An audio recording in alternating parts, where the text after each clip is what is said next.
గురూజీ, మీనరాశి వాళ్ళకి ఈ శ్రీ పరాభవనామ సంవత్సరం ఎలా ఉండబోతుంది? అలాగే వివిధ సెక్టార్‌లో పనిచేస్తున్న వాళ్ళు కానీ, వ్యాపారస్తులకు కానీ ఎలాంటి రెమెడీస్ చేసుకుంటే ముందుకెళ్తే బావుంటుంది? తప్పకుండమ్మా. ముందుగా మీనరాశి ప్రేక్షకులకు అందరికీ కూడా శ్రీ పరాభవనామ సంవత్సర శుభాకాంక్షలు. మీనరాశి అనగానే మనకు వీరేంది అంటే ఎక్కువగా మీనరాశికి సంబంధించి ఇది విష్ణు పాదము కలిగినటువంటి రాశులని గాని, లైక్ ఏదేదో చెప్తూ ఉంటారు. ఏది జరిగినా జాతకంలో నడిచేది, రాసుంది, జరుగుతూ ఉంటుంది అనేది గమనించుకోవాలి. ఇక్కడ మీనరాశి వారు కొంతమేర ఎదుటి వ్యక్తి యొక్క మనసులో ఏముంది అనేటువంటి విషయాలను అనుక్షణము పసిగట్టాలనే పరిస్థితి ఉంటుంది. ఇప్పుడు నీటిలో ఉండేటువంటి చేప ఎప్పుడూ భయపడుతూనే ఉంటుంది. అది ఎవరైనా పట్టుకుంటారా, గాలం వేస్తారా, ఏం జరుగుతుందని అది ఒడ్డు మీద ఉండేటువంటి వ్యవస్థను చూస్తూ ఉండే పరిస్థితి ఉంటుంది. ఇప్పుడు మనం ఒక మనుషులము.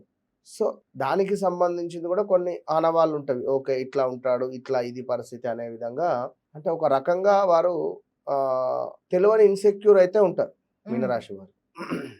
ఏదేమైనా మీనరాశి వారికి గనక చంద్రుడు బాగా లేకుంటే వారి జన్మజాతకంలో చంద్రుని యొక్క బలం మీనరాశి వారికి గనక లేదు అంటే భార్య భర్త ఎవరికైనా భర్తకు చంద్రుని యొక్క బలం లేకుంటే భార్య ఉండదు, భార్యకు చంద్రుని యొక్క బలం లేకుంటే భర్త ఉండడు. ఇది కన్ఫర్మ్. రెండో విషయము, అక్క, చెల్లె, అమ్మ, బావ, తమ్ముడు ఇలాంటి భేదాలు ఏది ఉండవు. ఎవరికి చంద్రుడు బాగా లేకుంటే, జన్మజాతకంలో చంద్రుడు బాగా లేకుంటే వాహనాలు స్పీడ్గా నడుపుతారు. రైడర్స్ ఎక్కువగా గేమ్స్ మీద పిచ్చి ఉంటుంది ఈ మీనరాశి వాళ్ళకందరికీ.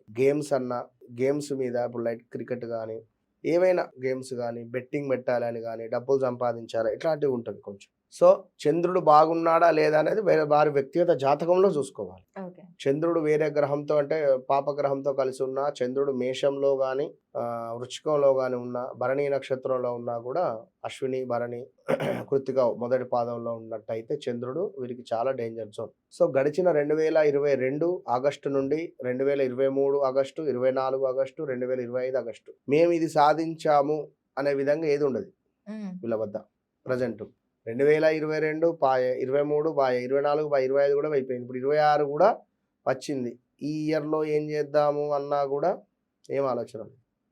గడిచిన సందర్భాలలో వాహన ప్రమాదాలు, హెల్త్ రిలేటెడ్ ఇష్యూస్, వివాహాలు జరగడము, వివాహాలు జరిగి భార్యాభర్తలలో గొడవ వచ్చి విడిపోవడాలు, ఇల్లీగల్ అఫైర్స్ పెట్టుకోవడాలు, ఆ విషయాలు తెలవడాలు, చాలా కంపు జరిగినటువంటి దాఖలాలు అయితే వీరి జీవితంలోనే ఉన్నాయి.